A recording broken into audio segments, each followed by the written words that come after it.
In the spring, at the time when kings march out to war, David sent out Joab and his servants with the whole army of Israel. They destroyed the Ammonites and besieged Rabbah, but David remained in Jerusalem. One evening, David got up from his bed and strolled around on the roof of the palace, and from the roof he saw a woman bathing, a very beautiful woman. So David sent and inquired about the woman, and he was told, "This is Bathsheba, the daughter of Eliam, and the wife of Uriah the Hittite." Then David sent messengers to get her, and when she came to him, he slept with her. Now she had just purified herself from her uncleanness. Then she returned home. And the woman conceived and sent word to David, saying, "I am pregnant." At this David sent orders to Joab, "Send me Uriah the Hittite." So Joab sent him to David.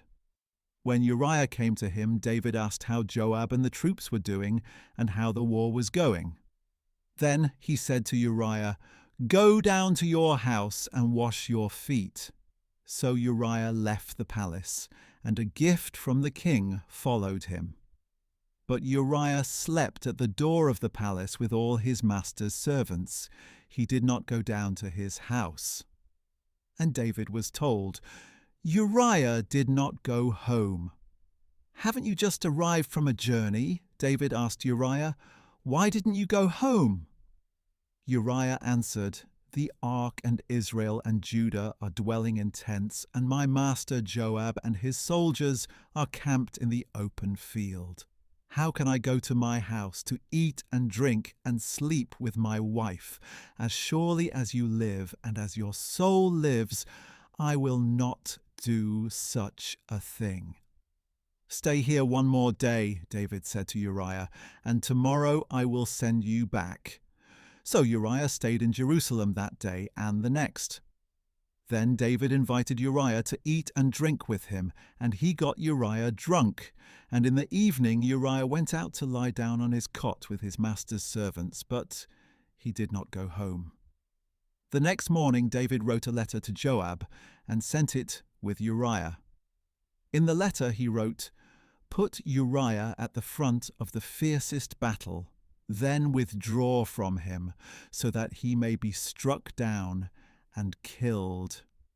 So as Joab besieged the city, he assigned Uriah to a place where he knew the strongest enemy soldiers were. And when the men of the city came out and fought against Joab, some of David's servants fell, and Uriah the Hittite also died. Joab sent to David a full account of the battle, and instructed the messenger, "When ye have finished giving the king a full account of the battle, if the king's anger flares, he may ask you, 'Why did you get so close to the city to fight? Did you not realize they would shoot from atop the wall? Who struck Abimelech son of Jerubbesheth? Was it not a woman who dropped an upper millstone on him from the wall, so that he died in Thebez? Why did you get so close to the wall?'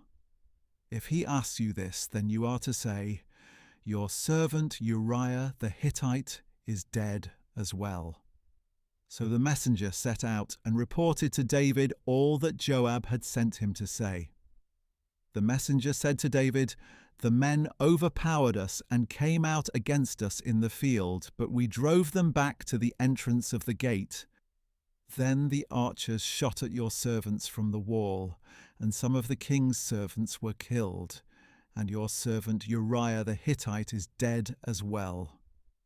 Then David told the messenger, "Say this to Joab, 'Do not let this matter upset you, for the sword devours one as well as another. Strengthen your attack against the city and demolish it.'" Encourage him with these words. When Uriah's wife heard that her husband was dead, she mourned for him.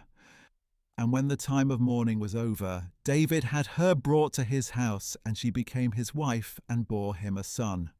But the thing that David had done was evil in the sight of the Lord.